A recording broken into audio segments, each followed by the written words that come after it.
Pernah kebayang nggak sih, ada satu ancaman yang nggak bersuara, nggak ada wujudnya, dan ironisnya sering banget sembunyi di tempat yang kita pikir paling aman, rumah kita sendiri. Nah, selamat datang di sesi penjelasan kita kali ini. Lewat panduan visual ini, kita bakal bongkar habis-habisan soal bahaya tak kasat mata yang diam-diam ngintai di sudut gelap rumah kita. Mulai dari tumpukan kardus di gudang, sampai ke kolong dapur tempat kita masak tiap hari. Ini bukan plot film thriller ya, ini realitas medis yang beneran lagi terjadi. Apalagi di wilayah urban yang padat. Jadi siap-siap aja, karena apa yang bakal kita bahas hari ini mungkin bakal ngerubah cara kalian mandang kebersihan rumah. Selamanya. Jujur aja, pertanyaan ini emang lumayan bikin merinding.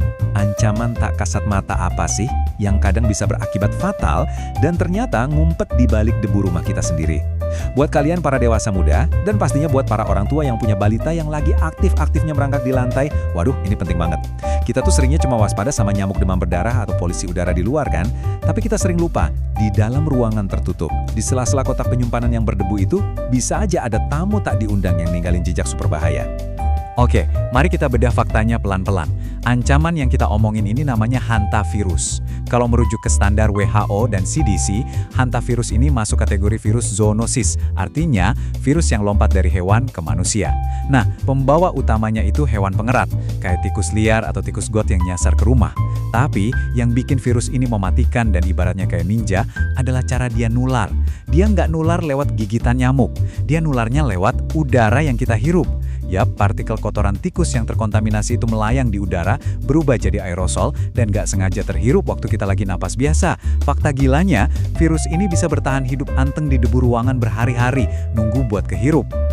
Bagian 1. Ancaman tak terlihat.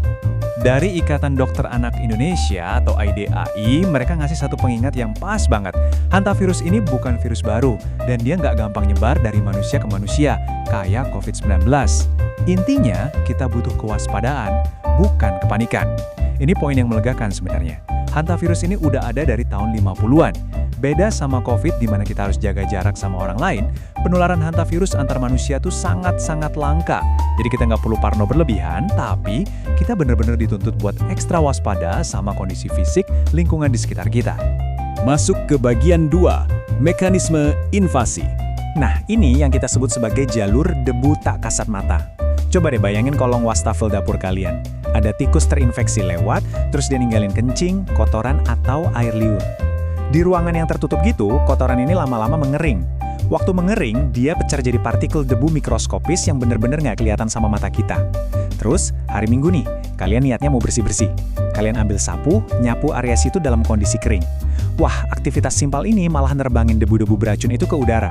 Kalau kalian nggak pakai masker, virus ini secara nggak sengaja langsung terhirup masuk ke paru-paru. Momen infeksinya terjadi detik itu juga, cepat dan tanpa jejak.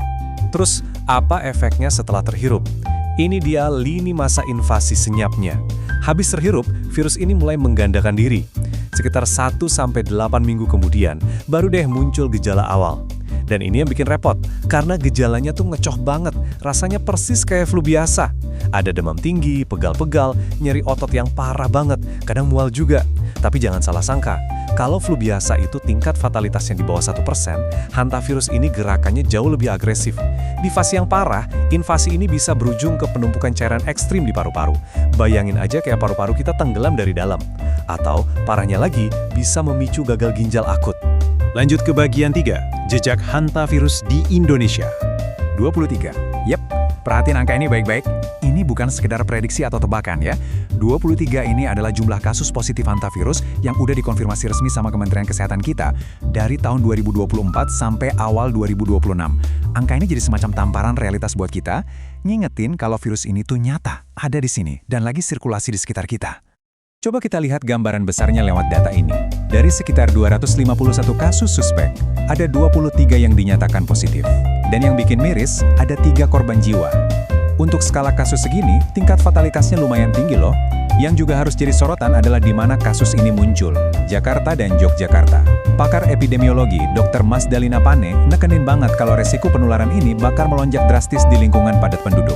Ya bayangin aja, di pemukiman urban yang rumahnya dempet-dempetan, jarak antara sarang tikus sama aktivitas manusia tuh nyaris nggak ada batasnya. Makanya probabilitas kita buat nggak sengaja berbagi udara sama debu beracun ini jadi tinggi banget. Bagian 4, perbedaan klinis HPS dan HFRS. Buat tambahan wawasan medis, kalian wajib tahu nih, ada 2 tipe utama hantavirus di dunia. Pertama, HPS atau sindrom paru hantavirus. Varian ini ganas banget, nyerang paru-paru dengan tingkat fatalitas gila-gilaan, sekitar 38-60%. Tapi ini untungnya sering ditemukan di Amerika.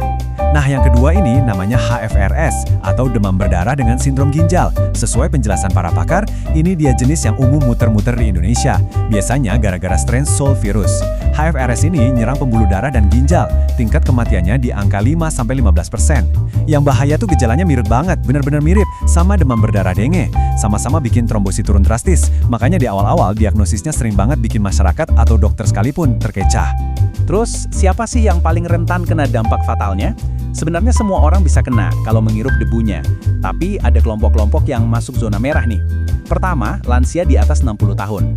Kedua, orang yang punya komorbid alias penyakit bawaan kayak HIV, hipertensi, atau diabetes. Karena sistem imun mereka udah lumayan keteteran. Dan tolong perhatiin poin terakhir ini, balita dan bayi. Kenapa? Ya karena mereka tiap hari kerjanya merangkak, main di lantai.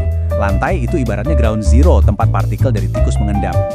Bagian 5, protokol pertahanan dan kebersihan.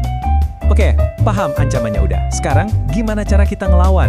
Ini krusial banget dan literally bisa nyelamatin nyawa. Kalau kalian nemu kotoran tikus di gudang atau dapur, dengerin ini. Jangan pernah langsung ambil sapu. Nyapu debu kering tuh sama aja nyari penyakit, karena kalian malah nerbangin virusnya. Gini protokol amannya. Pertama, buka semua jendela, biarin udara ngalir minimal 30 menit. Kedua, wajib pakai armor kalian. Minimal banget masker medis dan sarung tangan karet. Ketiga, semprot kotoran atau bekas kencing tikus pakai disinfektan sampai benar-benar basah kuyup. Ingat, harus basah. Keempat, angkat kotoran basah tadi pakai lap kertas atau tisu tebal, masukin ke kantong plastik, segel rapat, dan buang ke tempat sampah luar. Terakhir, pastinya cuci tangan dan sarung tangan pakai sabun di air mengalir. Buat kalian yang tinggal di apartemen atau perumahan padat, dan juga para orang tua nih, bikin poin-poin ini jadi rutinitas mingguan kalian. Pertama, cek dan tutup rapat semua celah di dapur atau kamar mandi yang bisa jadi pintu masuk tikus.